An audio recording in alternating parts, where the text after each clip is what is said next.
Becky Lewis, welcome to the show. Thank you so much for having me as a guest, Brian. Yes, we're excited. The second podcast, we're going to be talking a lot about business owner managing finances and the evolution and what your firm can help with as they grow, as that entrepreneur scales. And so I'm really excited for this conversation. But first, I need to read our compliance disclosure. So give me a minute here. eWealth Partners is an investment advisor registered with the state of Minnesota. The information in this podcast is educational in general in nature and does not take into consideration the listener's personal circumstances. Therefore, it is not intended to be a substitute for specific, individualized financial, legal, or tax advice. To determine what strategies or investments may be suitable for you, consult appropriate qualified professionals prior to making a final decision. So speaking of financial professionals, let's talk about kind of the work that you do.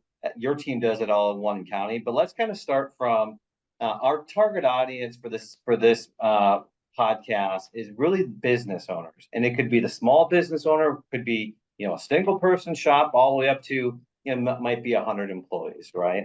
And so some started the business all on their own, some took one over, but let's just start kind of the evolution and how just what does that even look like? So maybe you're the only person, or you have one or two employees. What does that look like? What pains are they going through? What does the evolution look like?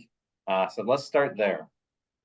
Well, first and foremost, we love entrepreneurs and the entrepreneurial spirit here at All-in-One Accounting, and it brings us great joy to serve them in elevating their entrepreneurial journey through any of those different stages of growth that you mentioned. We do start with entrepreneurs sometimes in that very early startup stage, where they're really just focusing on the basic accounting tasks. They're getting their first accounting system set up. Usually it's QuickBooks. They want to be certain that they're compliant with different regulations and tax laws. And really up until kind of that first $1 million of revenue, it can be very appropriate for the entrepreneur to just seek help with that initial setup, but then manage the accounting themselves, in that spare time that they have as an entrepreneur, right? Catching up the books late at night and on the weekends. That's very, very typical in the early stages. I remember in my early stages, I was actually using the app, no longer exists, but mint.com.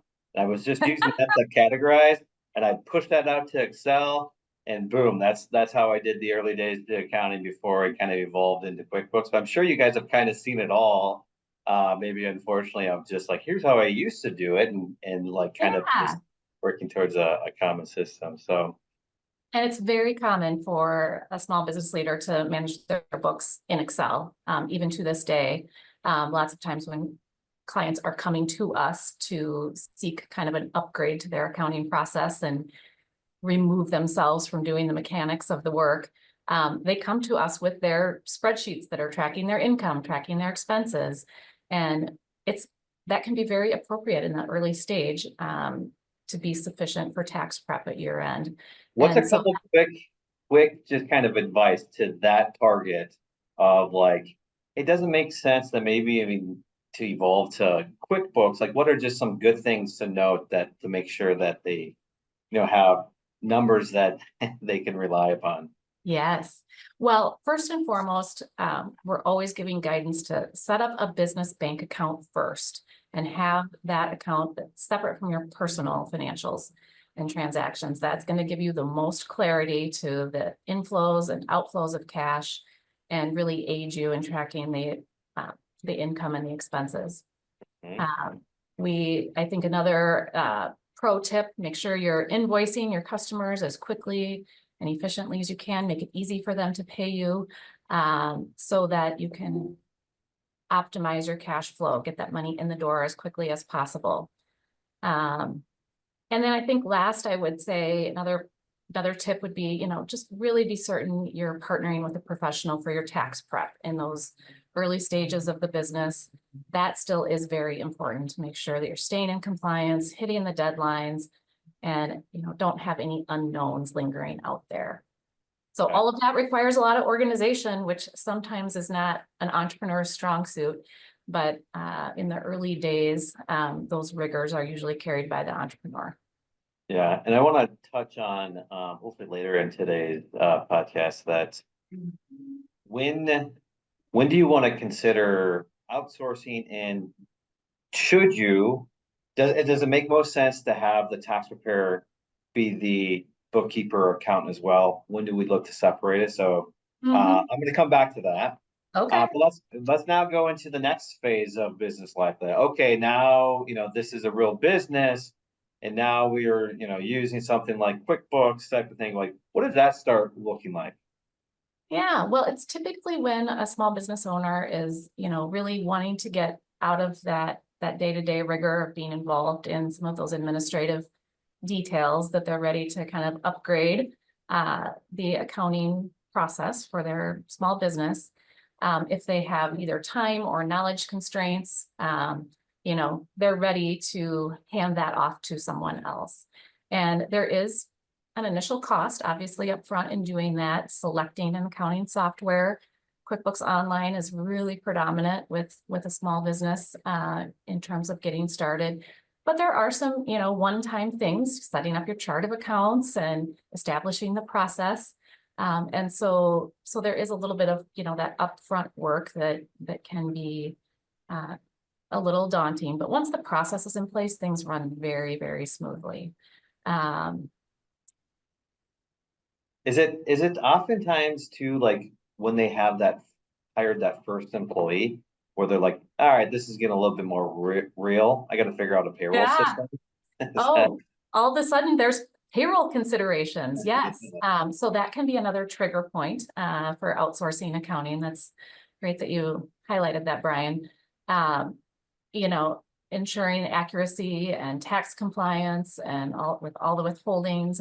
You want that stuff handled with care.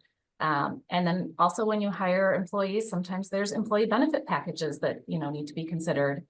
Um, Programs that will support offering an attractive place of employment for others. And those those stages of growth often trigger, leaning on professionals. Most entrepreneurs, don't have experience or history with payroll or benefits. So Mhm, mhm. yeah, I think entrepreneurs who aren't getting the information they need or the data they need for business decisions, I think in those early stages, entrepreneurs really relish and have, I think, a gift sometimes how easily and quickly they can make decisions based on their gut feel. But you hit a certain stage of growth and all of a sudden the table stakes are a little higher, and Yeah. that gut feel might not be enough. You might sense what is my most profitable product line, or am I ready to hire my first salesperson? Uh, Mhm. can I take on my first office lease? What will that do to the metrics of my business? Will I be able to still meet all my other commitments? And, having someone that can help you model those things out and having data to make those decisions is often a trigger point to that would lead an entrepreneur to be ready to work with an outsourced partner. I think that's well said. Is in a sense like early stages and even late stages, like trusting your gut type of thing as far as growth. But then you get to a period where now you're like, okay, let's forecast this out, and let's be intentional about looking at some of the fixed and variable and kind of employee costs.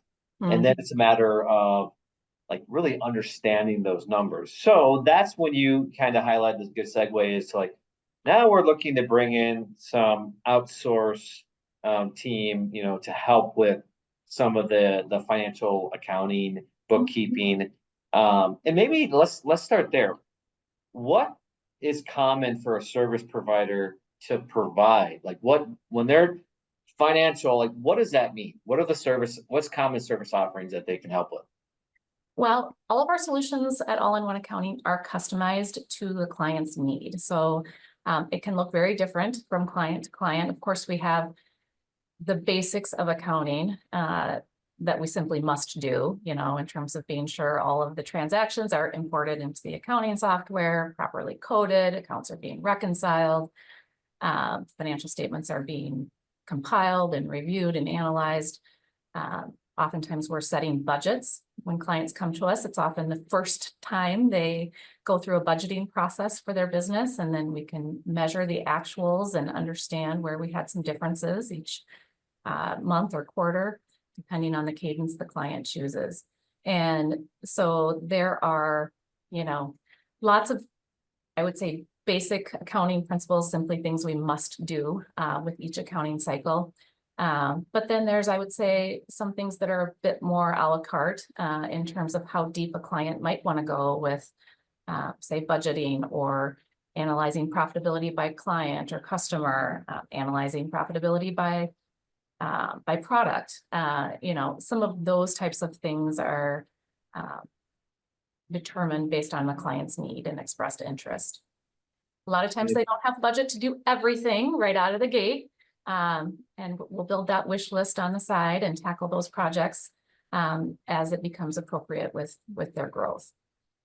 So your team, other service providers, you also have to be kind of knowledgeable with the tools that each industry is using, and that probably varies, right? And that might be a good question to ask when you are, considering to outsource it. Like, are you familiar? We had a case the other week, what we were talking about for a law firm, and you're like, oh, that's probably used to this software that I never heard of. I know, in the trucking logistics world, they have some different software. Same with on the manufacturing ERP. So, is that a question that when you are kind of considering this, is this are you familiar with this and how it plugs into whatever it might be, QuickBooks or the other ones? Or oh my gosh, entrepreneurs are famous for trying anything and everything that's technology and automation and efficiency inclined, and we love that spirit of leveraging technology to really get the most, extend every budget dollar you have as far as it can go. And so we've seen a lot of different applications and softwares and tools over the years. Our company has a very rich 20-year history. We've grown to about 100 team members. So with the hundreds, it's actually in excess of 1,000 clients that we've served. We've seen a lot. And we do have industry expertise in certain areas and others that we simply don't, and are intentional about not engaging with clients using certain software tools. So we do want to make sure we have a right fit. And part of our discovery process, which is the very first phone call we have with a prospective new client, is to understand what their needs are, what tools are they using, what capabilities do they have in-house. Maybe they don't want to outsource everything. They want to keep some pieces of the process internal to save on costs. And so it's really a combination of, the tools and the resources and the expertise and putting it all together to find the right fit solution. We often use a phrase here at All-in-One Accounting that we are fanatical about fit. And not every team member is the perfect fit for every client. And the inverse of that is true as well. And so we feel that we have enough depth on our team that we're able to be very selective in terms of, how we're aligning talent, service providers with clients and their needs. Okay. That makes sense. Let me step back and actually let's talk about the feeling, that pain point that business owner is having of why do I need to bring an outsource team? Why should I bring them into the picture? What's the pain? What's the feelings that they have? Well, time constraints, certainly, if they were still doing it themselves. Maybe it's getting more complex than they can handle on their own. Sometimes an entrepreneur will take a first step to maybe outsource to a family member or a friend, maybe who has some principles of accounting knowledge from a class they took in college or other experience. And so they've got somebody in their trusted in their network that they're able to have kind of work on it a bit on the side.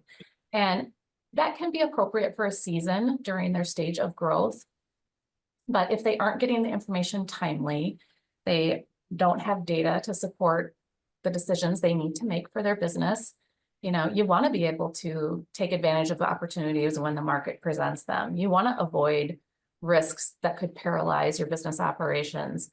And not having timely and accurate financial information can really be a limiting factor in the trajectory of growth for a small business.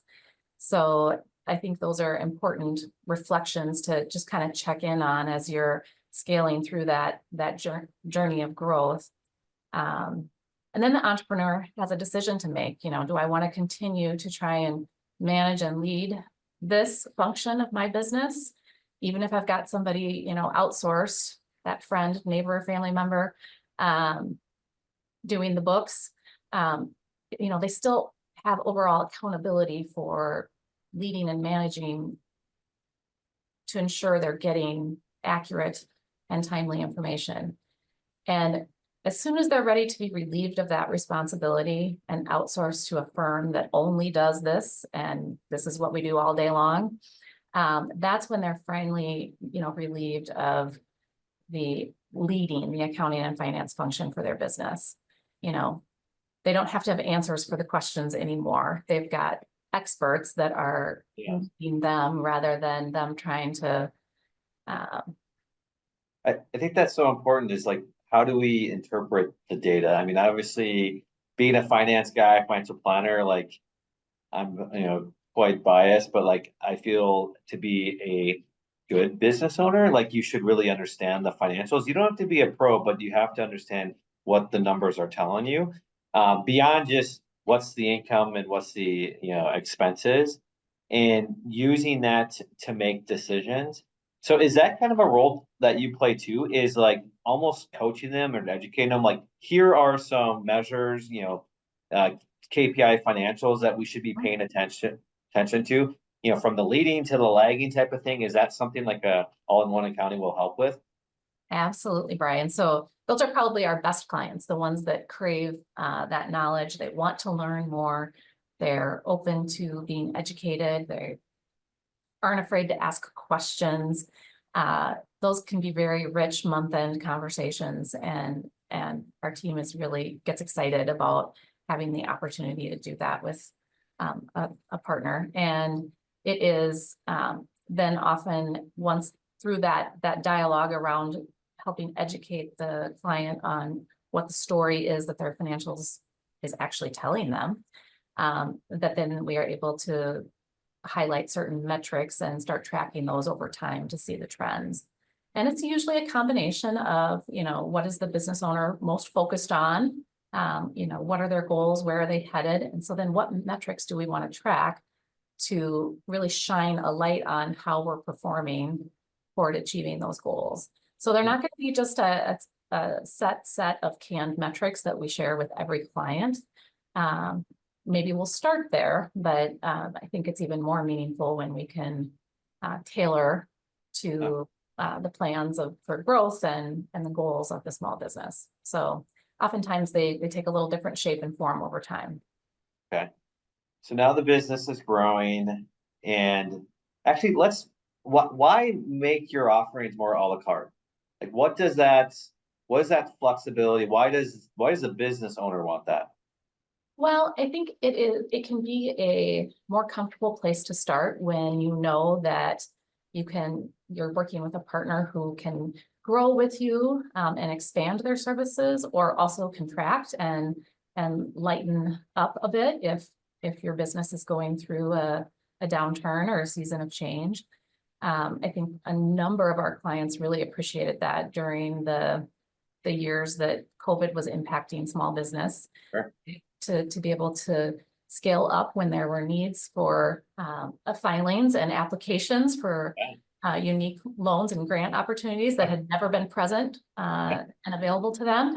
And then, maybe they had a quieter time and their operations were contained, and they needed us to kind of scale back and contain our solution to a smaller monthly budget. And we were able to do that to help them kind of weather the storm and partner with them through some of the periods where their activity was a little less robust, their performance wasn't as strong. And so you don't get that opportunity to really flex the solution to when you're making a direct hire. When you're hiring an accountant, a controller, or a CFO, you've got that full-time salary and benefits that you're committing to, and it can feel a little bit more constrained. Certainly you're locked into those overhead expenses, and having some flexibility with an outsourced solution is often very attractive to a small business leader. Yeah, I think that's a major, I mean, I go through these decisions. We were just talking about our last quarterly here of when to in-house, when to, outsource this, right? Mhm. And, it's really a dollar value, right? And so I'm sure that plays into, when to outsource, but then when to potentially bring that back in-house. And so I know in the past we've talked, and I've heard like a percentage of revenue that you should spend on your marketing and advertising. But Yeah. I can't remember the exact number, but you said like this should be a target number that you're spending on your accounting. Talk me through that. Tell me what that number is and what should that include? Like a rule Well, of thumb, obviously. when we are first introduced to a prospective new client, we start with that discovery meeting. And, during that time, we're learning about, their pain points, what's on their radar, what's keeping them up at night. It's important for us to know those things before we put together our scope of work. But for every prospective new client, we get a copy of their accounting software so we can log in and review the activity, look and see, when were accounts last reconciled, what are the volumes of transactions that are being processed each month. And with a proprietary methodology that we have, we're able to assign metrics to all of the data points we're collecting and put together a scope of work that gives the entrepreneur an idea of what they're, saying yes to in terms of working with us from a financial perspective.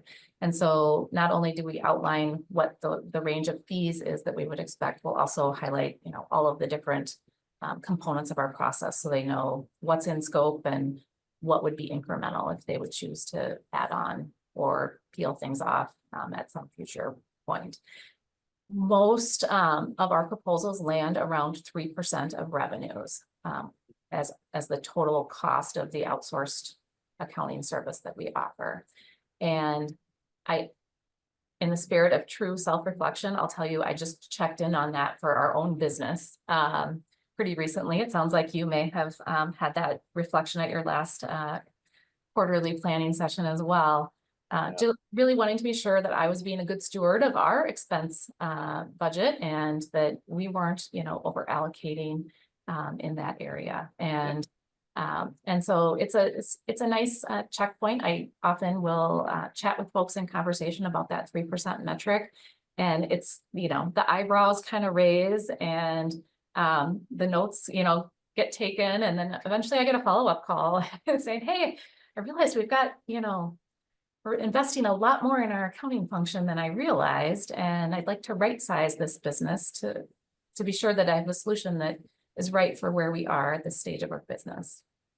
Yeah, and I kind of like the idea of the flexibility, because when you do want to flex, and let's just say you are considering a merger acquisition where now you're going to need to spend a lot of time on the numbers, right? Yeah. That's probably an example of when you guys are fluxing up in a sense of like, hey, let's dig through our numbers, through the potential merger acquisition numbers. Yeah. That's something that you guys. All kinds of due diligence with those potential business changes and transactions, and that is absolutely work that our team thrives in getting to do. It's an exciting time for our client to be at a crossroad in their journey to be considering acquiring or merging with another company, and we want to be sure that they, really understand the financial picture and they're not making an emotional decision, but one that's, going to serve the interests of both parties. And Yeah, or if they're on the exit side, if they're, selling, transferring to a key employee, like, a lot of deals aren't done when the potential buyer can't trust the numbers. yeah, And so, that's unfortunate and also not at all uncommon. And so, being able to be kind of an independent third party validation or verification can bring, I think, more confidence to both parties in a potential transaction like that. okay. So now let's talk through Okay, now they are at that spot of, okay, we might make sense to bring that back in-house, right? Yeah. There's a transition that you make available with the staffing too, right? What does that look like, and how do you even make that possible?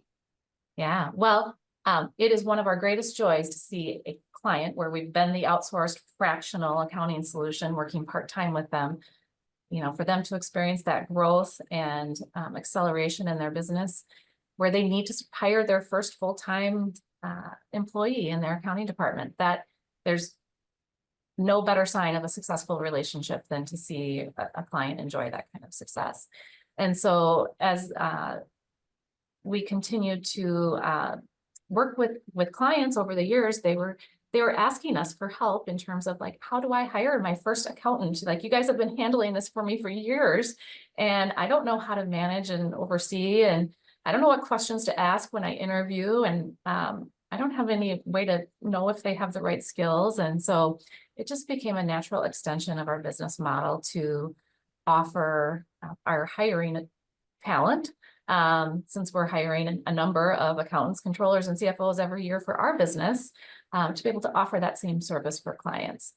And so whether it is a net new client that we've done no work for, or an existing client that we've been servicing for years, we have three different offerings that are available to support ensuring that the candidate they place as their full-time accountant, controller, or CFO has been fully vetted and is onboarded in a smart way, and they're really set up for success. So just talking a little bit about that, we can do only the search, which would be typical and comparable to other providers in the market. But our real differentiator is what you mentioned, Brian, that we can provide, you know, what we call bridge accounting services while the search is ongoing. And so the motivation for doing that is if there is turnover in an accounting seat, sometimes a business owner can feel rushed to get that seat filled as quickly as possible, because you don't want to let things get so far behind, and somebody's got to be running payroll and paying the bills. Otherwise, you know, things could start falling apart. And so they feel rushed in making that decision. And when we can alleviate that concern or that stress by offering bridge services, that is getting members of our team involved on a part-time basis or a full-time basis, depending on what the client needs are, to just bridge that gap while our hiring team is working through, you know, scoping the need, sourcing candidates, putting them through our different testing rigors, presenting them, executing on the interviews, doing all the negotiation and background and credit checks. And then magically, when that successful candidate gets started, they've got a team from All-in-One Accounting that's been inside the walls of that business working for a period of weeks or months that can train them and really set them up for success in their new role. So they're not walking into a situation where the accounting is 2 months behind. You know, they've got experts there that have been doing the work that can answer the questions they have. We typically will have process documentation. All the logins and passwords aren't a mystery. And they're really able to be effective much more quickly in their new role because of that bridge service and that support that we can provide. That's really innovative. I think that's I don't know. I've never heard of something like that. Maybe it exists, but I'm just like, wow, that's a great service, especially if someone just wants to scale, wants a partner to scale with them, to be like, we're going to help you kind of offload us in a sense. Yeah, Like yeah, that means like absolutely. in my opinion, you're a true partner with them, right? Like you want to see them succeed. I think Exactly. that's Yeah. really cool.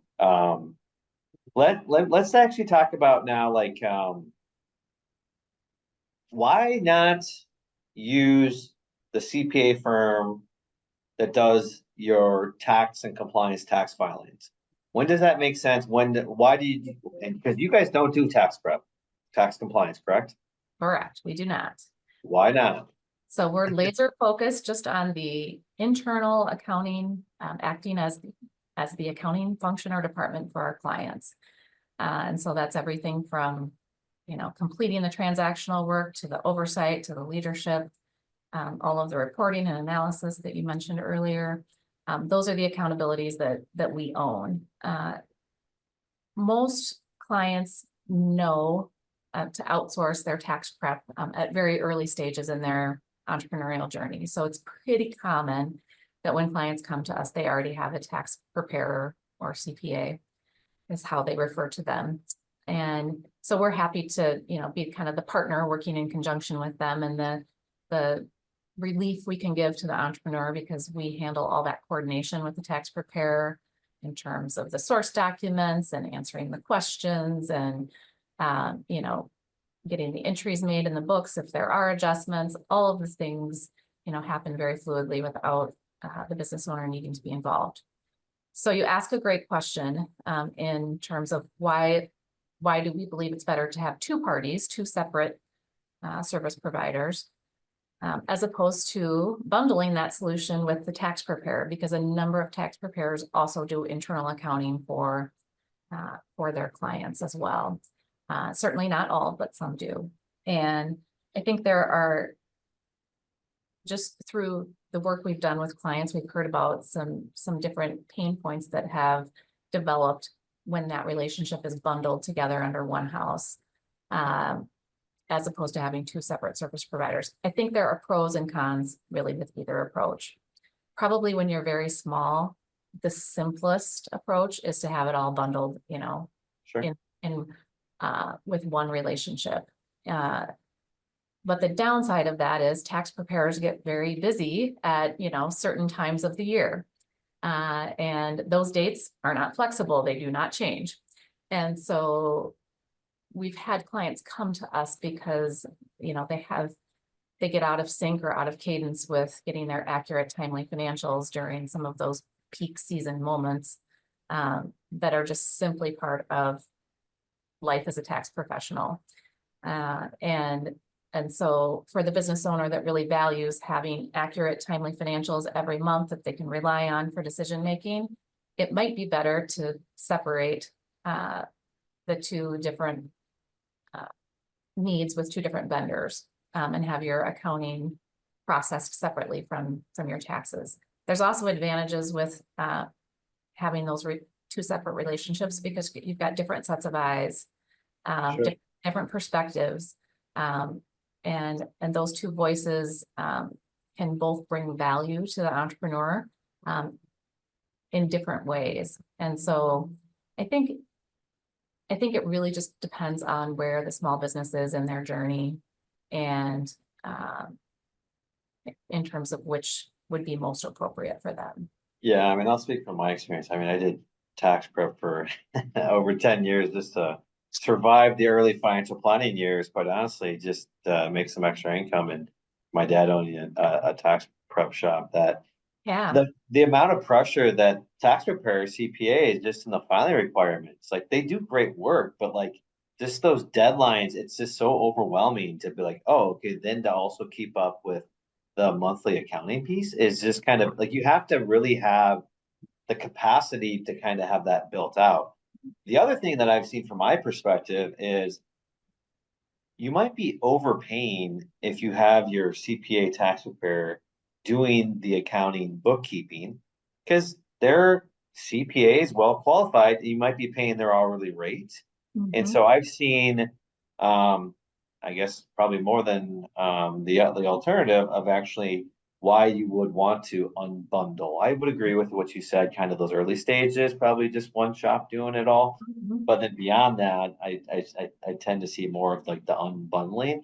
My side from the financial planner, trying to do projections and stuff on what we can navigate on the personal finance side, tends to be easier to work with the unbundled option to get the updated books on there so we can do our planning. And so we want to see the latest and greatest books too, so we can do on our side related to, hey, this is a down income year, maybe we should, realize gains, Roth conversion or whatnot. And I've had, business owners where we didn't get any updated financials until after the tax year, right? And how effective can we be if we don't have those numbers as well? And so I guess shout out, love both ways to the bundle when that makes sense and when to unbundle, because we all just want real time's number to make informed decisions. So, Right. okay. Anything else that you want to add to that piece of it, or? I think that it's important to note the cost consideration that you raised. When we look at our tiered financial solution, which includes an accountant, a controller, and a CFO, each of those individuals have different areas of expertise and different bill rates. And so with our solutions, we're looking to push, once we have systems built and processes designed, our accountants are able to do anywhere from kind of 2/3 to 3/4 of the process at that lowest bill rate. Um, Oh, and, then there's, the next largest tier, of course, is the controller that has the month-end responsibilities. And then the CFO sliver is usually pretty light. And for many of our clients, that's just quarterly. And so, yeah, I can't imagine paying at those higher rates, for the basics of the, accounting process that we're able to really just build systems and put automations in for that, can happen pretty seamlessly at that most optimal rate. yeah. When you partner with companies, we're in the Twin Cities, both you and I. But I guess do they have is your client base all over, or what does that look like? Yeah, we have clients in 23 states currently. We have team members in about a dozen states. So our services are typically delivered in a virtual format, which allows us to work with clients anywhere and hire team members anywhere. We do have a select few clients that enjoy having an on-site presence. And so in those cases, we'll be able to accommodate with, resources going on site. But it really doesn't come up all that often, Yeah. the on-site piece. And so that's really been nice for us to be able to expand and continue to grow nationally.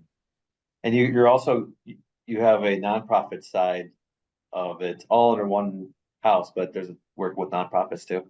Yes, I love talking about our nonprofit division. It's actually a little bit over half of our client base and revenues, in terms of the number of nonprofits that we get to provide services to. And we really become mission partners to help them extend their budget and push their mission even further with every dollar that we're accounting for. And some of our team members get started and they're like, oh no, I've never worked, doing accounting for a nonprofit. That's got to be really different and highly specialized. And we're like, well, we have a training program for that. And they get a little bit of experience under their belt and they're just asking for the nonprofit clients because they feel such a great sense of alignment and reward serving those organizations. And so we are very, very delighted to have that be our largest industry sector. Okay. All right. So as we kind of close here, just the evolution of the business owner, right?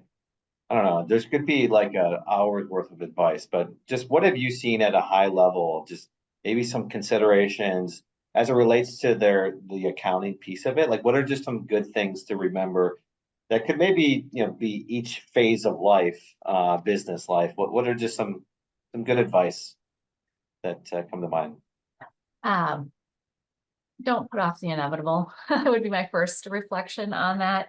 Yeah. We do have entrepreneurs that come to us that are sometimes 3 or 4 years behind in their accounting, and when they kind of turn a blind eye to putting that back burner, it really doesn't serve them well in terms of the hole that they're creating that we need to dig out of. It's not that we can't do it, and we can work on doing that in an efficient way.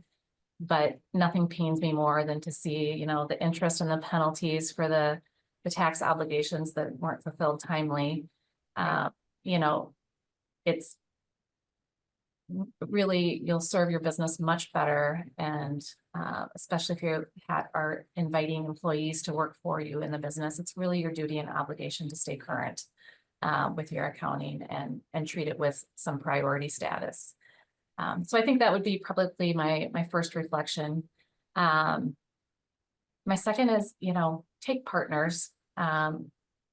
You don't have to do everything yourself. I think entrepreneurs really thrive in wearing all of the hats, and in the early stages of business, that's appropriate and probably fits with, the other metrics in terms of carrying as much of that burden as you can. But as you enjoy some growth and have some ability to outsource, I really encourage clients to take partners in the areas of their operations where they don't excel and find joy, because